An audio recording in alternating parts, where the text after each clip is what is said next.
Hello, everyone. Welcome back to Book Club Preview. I'm Michael, and today we're looking at The Maze Runner, Chapter 6. And man, I really like this chapter. So the chapter starts with Thomas being woken up, and it's Newt. He kind of wakes up Thomas, and his face is really close, and he covers Thomas's mouth. Thomas is a little shocked at first, like anyone would be, but when he recognizes Newt, for some reason he just relaxes. He's like, oh, okay, this is fine. And Newt says, shh, come with me, I need to show you something. So Thomas kind of agrees. Newt lets off his hand, they get up, and they start heading off towards the wall.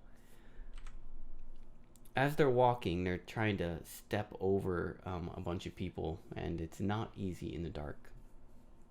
They get over to the wall, and there's some vines covering it. Newt kind of spreads them away, and he reaches his hand inside. Don't know what he's doing. And Thomas is trying to ask questions, but Newt, let's see, there's something funny. Thomas asked a question. Newt told him, like, shut up or you're gonna die, something really strong. And then Thomas kind of makes a joke. He says something like, why'd you bring me out here if you didn't want me to learn anything? And then he says, like, shuck face, or shank. I think he says shank. And he says it really sarcastically. And Newt just starts laughing. He just starts cracking up, and he's like, oh, I think I like you. And then he says, now be quiet. And so Newt he's over there, his arms in the wall, he's looking at in these vines or something. And he's just staring, and a minute goes by, 2 minutes go by, maybe 5 minutes goes by, and Thomas is just waiting, he's waiting. And Newt says, look, you want to know why we stay in the glade at nighttime? You want to know what's out there in the maze?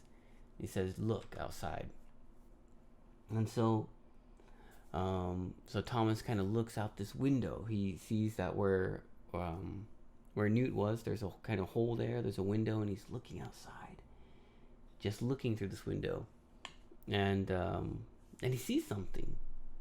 It's like a blob, but it has some legs, and it's moving, and it's kind of on the other wall, and he's sitting there looking at it, and oh man, it looks freaky. And then it jumps out at him. It hits the glass and bounces off. And Thomas, whoa, falls back. He even screams, shrieks a little bit. And then Newt says, yeah, you see that thing? That's a griever. And those only come out at night. And you don't want to be out in the maze at night because that thing will kill you. And they describe them a little bit in the book, and they look very freaky. Even though Thomas is really like shocked and he's scared about seeing this crazy thing, and he's like, oh man, I never want to go out there, but he still feels like he needs to be a runner. Well, he comes back. Hours later, the doors are open, runners have run off, and he's eating breakfast. And Chuck has tried to talk with Thomas. He's tried to make conversation, he's trying to make jokes, but Thomas, his mind is just, there's too much. He's thinking about too much. How could this maze be here? Why would people put us here? Why couldn't these guys have found the end already? How big can this maze be? And he's just like, what is going on? He can't really comprehend it. He's just trying to put all these things together in his mind, and he can't. And so whenever Chuck is trying to talk to him, he just says something maybe short, or maybe he just ignores Chuck and he's just thinking. Don't know. Finally, Albie comes over, taps Thomas on the shoulder, and says, hey, let's go. Thomas kind of looks at him, and it's time for the tour. So he gets up, and Albie's gonna show him around. Chuck asks if he can come, but Albie kind of like pinches his ear and he says, "You have a job to do. Go do your job." And Chuck's like, "Oh, okay, fine, I'll go." And then the tour starts, and that's how chapter 6 ends. Well, some vocabulary word. The wake up. Oh, you know what wake up means, but I wanted to pause here because it has the. When it has the, there's this sense of it being important or known. And so the wake up is maybe this one time every morning where there's a sound or there's a bell or everyone just wakes up all at once. Whatever the reason is, there is this moment and they call it the wake up, and that's when everyone wakes up. Lingering. Lingering means staying a little while. I think we might have this vocabulary, but it might have been in a different class. Yeah, it might have been in a different group. But lingering is hanging or staying for a while. Maybe the mist, I think, is lingering. It's just waiting. In the morning, there can be a mist outside, and when the sun comes up, sometimes the mist likes to stay a while. It doesn't go away immediately. It lingers. Strewn. This is like scattered. As Thomas is walking in the dark, and there's all sorts of guys around him, they're scattered everywhere, and he's trying to follow Newt through all these bodies of sleeping people. He even steps on a hand and someone punches him in his leg. Undercurrent.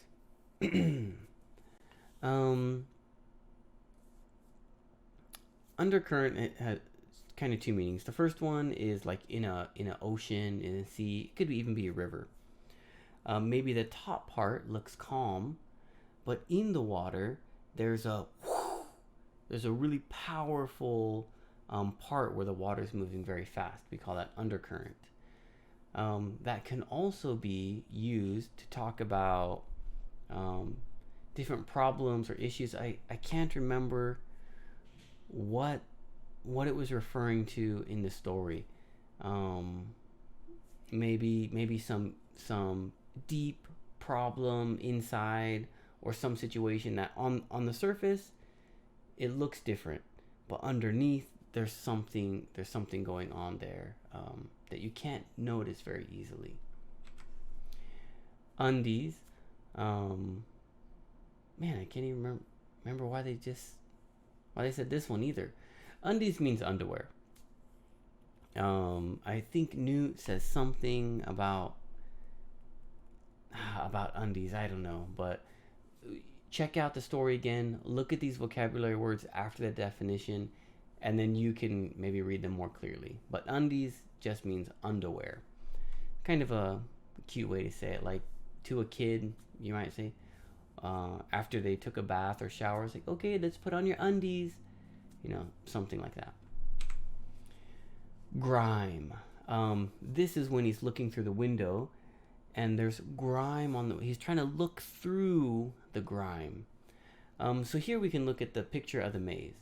And so we can see there's all these vines and dirt and dust, and it's part of the wall now. I mean, you can get a brush and you can probably clean it, but that dirt, we call it grime. If you think about your bathtub, okay, or a shower, if you don't wash your bathtub or shower for a long time, on the side of it, something gets stuck there. We call that grime. And so Thomas is trying to look through this old window, and it's covered with grime. You can look through it, but there's something on it that it's hard to see through. Dirt that's really stuck to it. Bulbous. Bulbous means like a light bulb. All right. You see a light bulb hanging down. It kind of goes boom. It has a a round part that kind of comes out. This is bulbous. Some plants, we call them like a bulb instead of a seed when you're planting them in a garden, but it has this round part in the bottom and then a thin part. And so the griever is bulbous. It has this kind of round parts sticking out of it. Oh, like you'd think of like cancer or something. Oh, or I kind of have a bulbous Adam's apple. But where cancer, right, might be stuck out a little bit more, bulbous growth. And the grievers look like that in some kind of way. The last one is appendages. When I was kind of going like this, appendages are the things that stick out of your body. So here's my core body, my arm is an appendage. My leg would be an appendage. For the griever, they have many appendages. I mean, we don't know which direction they're coming out of, but these appendages are not like arms. It's like a scissor or a sword or a spike or a needle. I mean, they're just really scary, freaky things that this creature or thing has as an appendage, as an arm. And man, Thomas is looking at it and he's like, oh, what? It's like an animal and machine had been crossed together. Here is a picture of one from the movie. And I don't think this picture kind of gives it enough credit because that looks scary, but I don't know, in the book the description sounds a little scarier to me. But in any case, that's what a griever looks like in the movie. And my question to you is, how would you feel? Okay, imagine you're looking through the window. You are in the maze, okay? You look through the window and this thing, boom, slams against the window trying to get you. How would you feel? I mean, Thomas is scared. We would all feel scared, okay? And that's probably how you'd feel too. But he's like, even though this thing is so scary, I still want to be a runner. He still wants to go out into the maze. Well, how would you feel? Would you change your mind? Would you want to change your job, your thoughts, or would you just go, oh, and just die right there? What would that be like for you after you saw that? And of course, please write your own discussion question so that way we can discuss your wonderful thoughts and ideas too. Well, that's all the time that we have for today. Thank you so much for joining me for this episode of Book Club Preview, and I'll see you soon. Bye-bye. Hey, if you have any questions about the video today, please feel free to leave a comment in the comment section. If you had any other vocabulary words that you wanted to know what they meant, let me know. And also, if you're interested in maybe joining one of these book clubs, please leave a comment and I'll get back to you. Thank you so much for watching. Bye-bye.